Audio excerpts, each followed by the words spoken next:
Sit with your back straight. Close your eyes. Place your hands on your lap, your right hand on top of the left. And take a couple of good long, deep in and out breaths.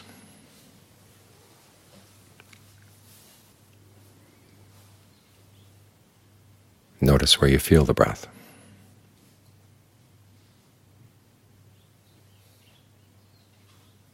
Does it feel comfortable? If it does, just keep breathing that way. If it doesn't, you can change.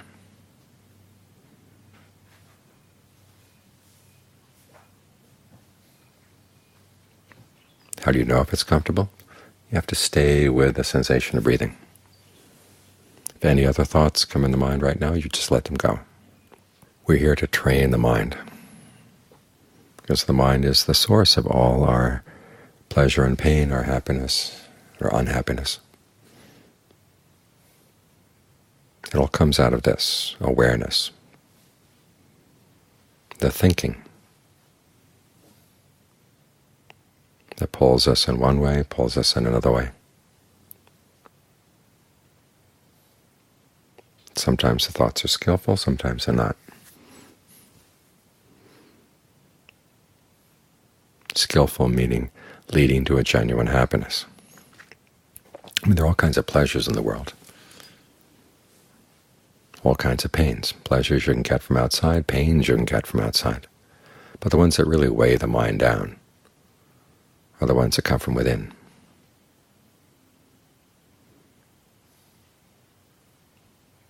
So if you can train the mind so that it doesn't cause you any suffering,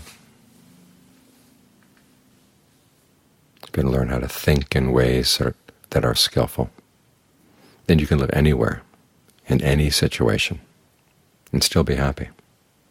This is an important skill, because the nature of the world is that there are pleasant sights and unpleasant ones. There are pleasant sounds and unpleasant ones. The same for smells, taste, the tactile sensations, the feelings you touch with the body, and the thoughts that come wandering in and out of the mind.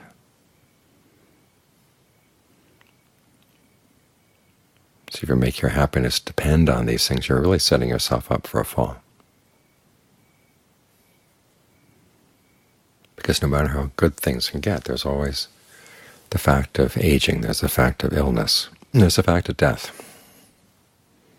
We don't like to think about these things, but again, if it's something that's inevitable, if you don't think about it, then when these things come, you're not going to be prepared. And whatever happiness you've developed up to that point will be very fragile, just get shattered. If you haven't developed the skill to deal with these things, then you're going to be at a loss. This is why it's good when you're young and strong to prepare for the times when you're not going to be young and strong.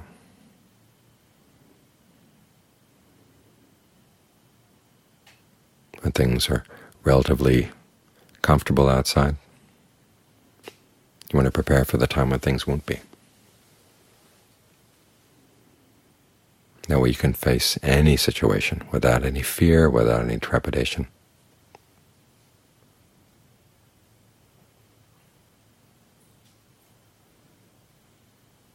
Because you've developed this strength of mind, the strength of a trained mind. This is what the Buddhist teachings are all about, that you have to train the mind if you really want to be happy. Because an untrained mind can take really good situations outside and make a mess of them. Whereas a trained mind can live, as I said, anywhere, even when things are really bad. There's a sense of inner strength, a sense of inner well-being that outside things can't touch. So that's where we're headed as we meditate. And to get in that direction, you have to develop some good qualities in the mind. Mindfulness is one. That means keeping something in mind. Like right now, you're going to keep the breath in mind. How long can you keep the breath in mind before you forget? But a lot of people, as soon as they sit down to meditate, their mind is gone. Then you have to remember, come back to the breath. And actually all you have to do is just drop whatever thought has pulled you away, and you're going to be right back here. If you wander off again, just drop it, come back to the breath. Try to keep remembering. You've got to stay with the breath to develop this quality of mindfulness. That means you have to be alert as well, watching what's going on. You can hear it as the mind in the present moment is shaping all kinds of intentions. The desire to do this, the desire to do that. And some of the intentions are very clear, you're very conscious of them, and others are just little blips. And yet you go with them. It's like somebody whispers something you can't quite hear, but you want to go with them anyhow. So you have to be very alert to ask yourself, well, what kind of intention is this? Can I really trust it? All too often we're like a person standing at the side of the road. Someone comes driving up in a car, and you jump in. Sometimes they may say, okay, invite you to jump in, but other times you just jump in and just go off with them. And then you start asking, okay, where are you going? What are we doing? If we lived our lives that way outside, we'd die. Yet that's the way the mind is. A thought comes by and you just jump in with it and go. That's what it means to have an untrained mind. With a trained mind, you're mindful of the fact you want to stay with the thoughts that are skillful. You want to stay with the intentions that are skillful. You have to be alert. You have to learn how to use your powers of evaluation. Once you see something is arising, where is this going? Where will this lead me? As in that chant just now. Whatever I do for good or for evil, to that will I fall heir. Okay, what are you going to fall heir to if you follow this particular intention? So as not to be fooled by these intentions and not to just be very easily nudged off in a certain direction. You want to get the mind to be really solid. This is why we're working on concentration. And it's a mindfulness and alertness.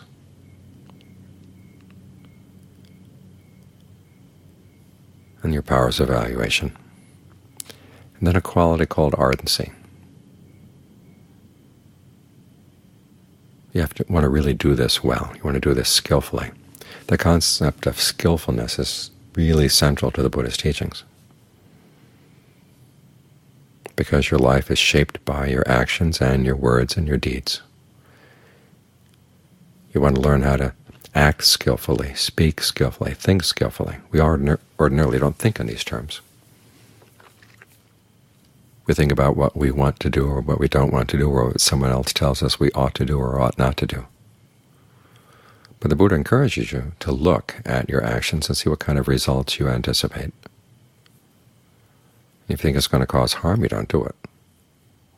While you're doing something, you want to look at the results you're getting while you're doing it. If it's causing harm, you stop. If it's not causing harm, you can go on, continue with it. When it's done, you want to look at the long-term results. If you realize that it did cause harm over the long term, you talk it over with someone else, someone you trust, so you can learn not to repeat that mistake again. If you don't see any harm, then you take joy in the fact that your mind is getting better trained. In other words, you take your actions seriously and you take your happiness seriously. This is what the Buddhist teachings are all about. That's the opposite of being apathetic.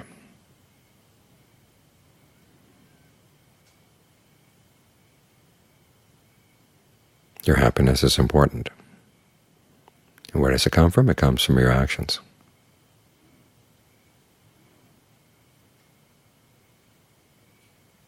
So that's why it's important to be skillful.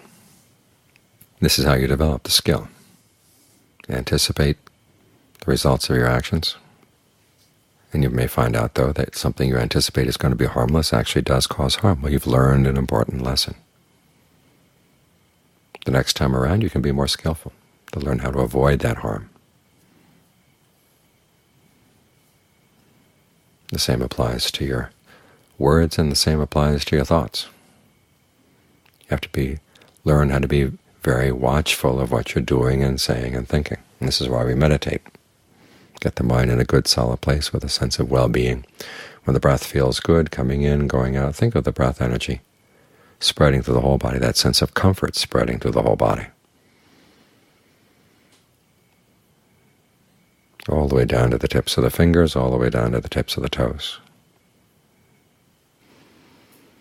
When you're coming from a sense of well-being like this, it's a lot easier to say no to unskillful thoughts and yes to skillful ones. You're coming from a position of well-being. You're coming from a position of strength.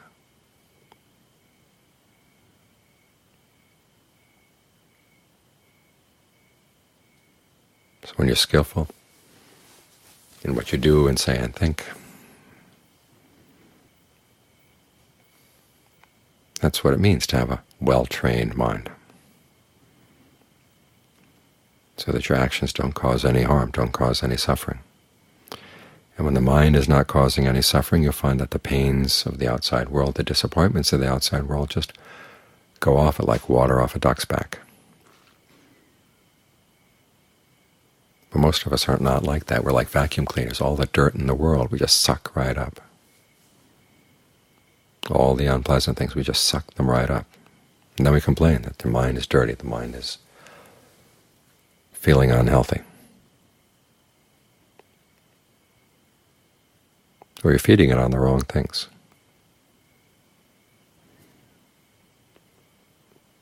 Learn to turn around and look at the good qualities you have inside. Learn how to feed off those, and if they look weak, okay, you can strengthen them. That's what the meditation is all about. It's like strength training for the mind.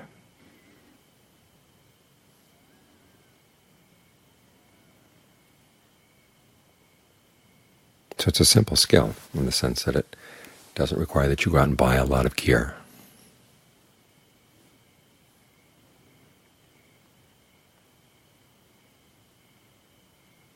You don't have to read a lot about Buddhism in order to do it.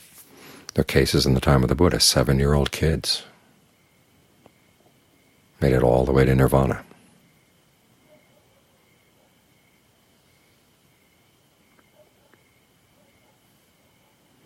All it requires is that you take your happiness seriously. You're not grim about it, but you realize your desire for happiness is something you want to honor. And you take your actions seriously because they do have an impact on whether you're going to be happy or not.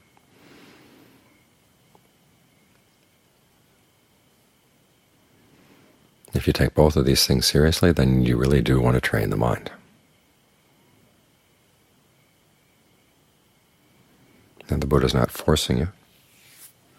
He wasn't a creator god or anything. But he just asked you to think about your happiness seriously. You'd think that people would, but you look at the way people live their lives in this world. They do all kinds of crazy things just because they saw somebody else do it. They see people going after wealth, and they say, well, maybe that's where the happiness is, so they go after wealth. They go after power. They see people going after power. That's what they try. Yet they get disappointed again and again and again. It's because they don't look carefully.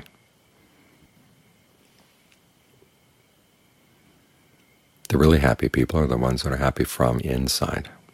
And this is how it's done.